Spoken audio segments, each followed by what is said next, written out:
Olá, amigos da Botânica Sem Segredo.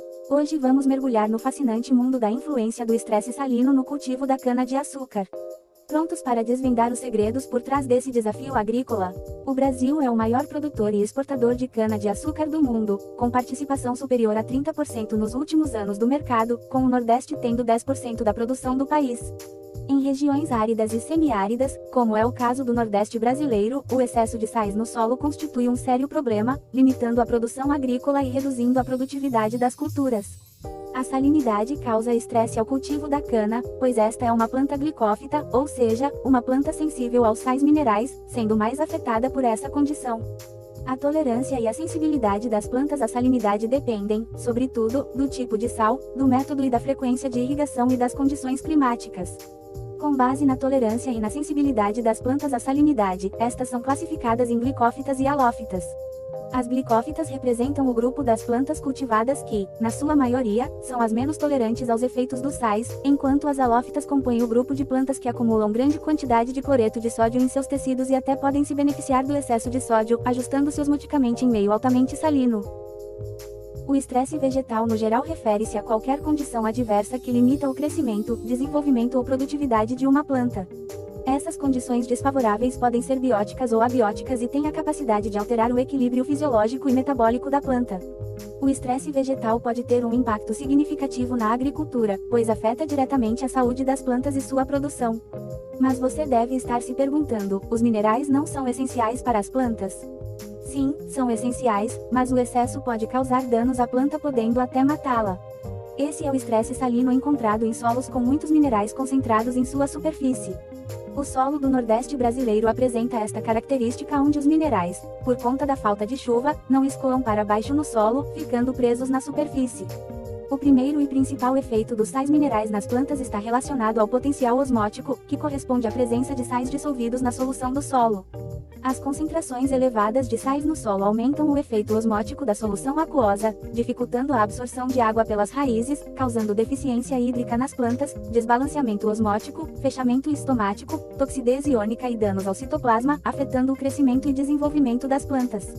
As plantas extraem água do solo quando a força de absorção das raízes supera a retenção de água no solo.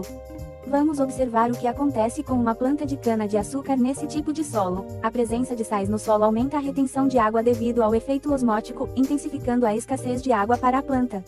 O aumento da pressão osmótica, causado pelos sais solúveis, pode alcançar um ponto em que a planta não consegue superá-lo, resultando na falta de absorção de água, mesmo em solo aparentemente úmido. Dependendo do nível de salinidade, as plantas podem até perder água em vez de absorvê-la. Esse processo, conhecido como plasmólise, ocorre quando uma solução altamente concentrada entra em contato com a célula vegetal, levando a saída de água das células em direção à solução mais concentrada. Isso ocorre porque a água que está na planta é um solvente, sendo assim, a água sempre vai para o lugar que tiver mais solutos, que são os sais minerais, e do meio menos concentrado para o mais concentrado. Então, a água presente nas células da cana-de-açúcar sai das células por osmose, e vai para o solo e, as células da planta sofrem plasmólise. Mesmo o solo estando na capacidade de campo, a célula murcha e acaba morrendo por falta de água. O estado de São Paulo se destaca como o principal polo produtor do setor de cana-de-açúcar no Brasil. Em 2011, sua contribuição foi significativa, representando cerca de 54% da produção nacional, com 59% destinados à produção de açúcar e 55% para a produção de etanol. Esse destaque se deve, em parte, às condições favoráveis encontradas na região, como a baixa salinidade do solo e as práticas de manejo eficiente. A região é conhecida pela adoção de técnicas como irrigação controlada, drenagem adequada e uso balanceado de fertilizantes, que contribuem para maximizar o potencial produtivo da cana-de-açúcar. Em contraste, áreas com problemas de salinidade frequentemente exigem investimentos adicionais em manejo do solo e da água, variedades tolerantes à salinidade e monitoramento constante, o que pode aumentar os custos de produção e reduzir a margem de lucro. Uma das maneiras de solucionar esse problema é através da irrigação. Essa técnica, conhecida como fração de lixiviação, envolve o uso de uma medida adicional de água na irrigação, além da quantidade necessária para as plantas, de modo a permitir que parte dos sais, resultantes da salinidade excessiva do solo ou da água utilizada na irrigação, se concentrem abaixo da zona radicular.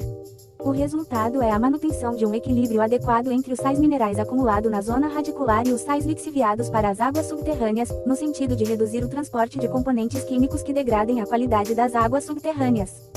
Sendo assim, utilizando-se de manejo adequado da irrigação, a concentração de sais minerais na camada superficial do solo será menor. Dessa forma, a pressão osmótica dos sais solúveis irá diminuir, e a planta será capaz de retirar a água do solo pelas forças de absorção das raízes, bem como promover um uso eficiente deste limitado recurso natural. Isso, por sua vez, mantém o solo explorado pela cultura em um nível de salinidade que favorece o rendimentos e produção satisfatórios. O cultivo de cana-de-açúcar em solos salinos apresenta desafios específicos que exigem a intervenção direta de profissionais da área de agronomia com conhecimentos sólidos em fisiologia vegetal, demonstrando a importância desta formação para a agricultura sustentável. Assim como, agrônomos especializados em pedologia e química do solo são fundamentais para analisar a salinidade do solo e determinar práticas de manejo que possam mitigar os efeitos adversos da salinidade nas plantas. Além disso, engenheiros agrícolas desempenham um papel crucial no desenvolvimento e implementação de sistemas de irrigação adequados que minimizem a acumulação de sais através de uma gestão eficaz da água. Esses profissionais também colaboram na escolha de variedades de cana-de-açúcar mais tolerantes ao estresse salino e no planejamento de rotações de culturas que ajudam a preservar a estrutura e a fertilidade do solo. Portanto, a formação em agronomia é vital para assegurar a produtividade e sustentabilidade da cultura de cana-de-açúcar em condições de salinidade elevada. Espero que tenham gostado dessa imersão na influência do estresse salino no cultivo da cana-de-açúcar. Não esqueçam de curtir e se inscrever.